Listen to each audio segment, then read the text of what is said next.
আমার কারো সাথে কোনো তর্ক নাই।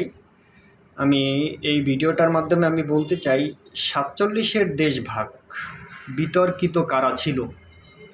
এই কথাটা আজ পর্যন্ত স্বাধীনতার পর থেকে ১৯৭১ সালে স্বাধীনতার পর থেকে এই পর্যন্ত কাউ বলে নাই যে ৪৭-এর দেশভাগ কারা ছিল এই নাটের গুরু, কারা এই বাংলাদেশ বৃহত্তর বাংলাদেশকে পাকিস্তানের হাতে তুলে দিয়ে বাংলাদেশকে ক্ষুদ্র একটি দেশে পরিণত করছে, কারা পশ্চিমবঙ্গ কাদের মাধ্যমে, কোন মুসলিম লীগের মাধ্যমে।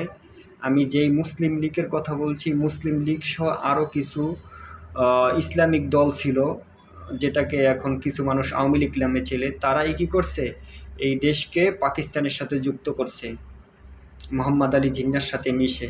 তারপর দেখছে তাদের সাথে মিলে নাই, তারপর কী করছে, যুদ্ধ শুরু। এখন কি বিষয়টা কি বুঝতে পারছেন? এবং এর মাধ্যমে কারা মরছে? এর মাধ্যমে মুসলমানেরাই মরছে।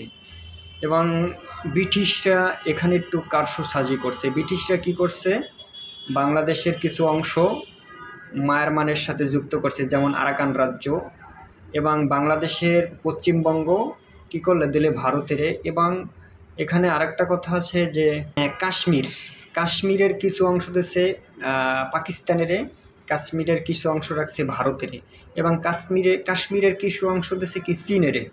এরকমের দিয়ে কি করছে, ব্রিটিশ একটা প্যাঁচ লাগাই দিয়ে গেছে। এইটা তো কাউ বলে না যে ব্রিটিশ একটা কঠিন প্যাঁচ লাগাই থুইয়া বাংলাদেশের ভিতরে, সারা দক্ষিণ এশিয়ার ভিতরে বড় একটা প্যাঁচ লাগাইছে, এটা কাউ বলে না।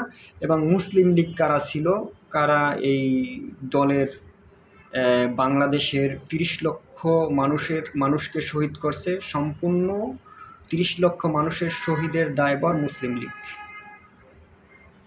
আসলে কথাটা বুঝতে পারছেন? আসসালামু আলাইকুম।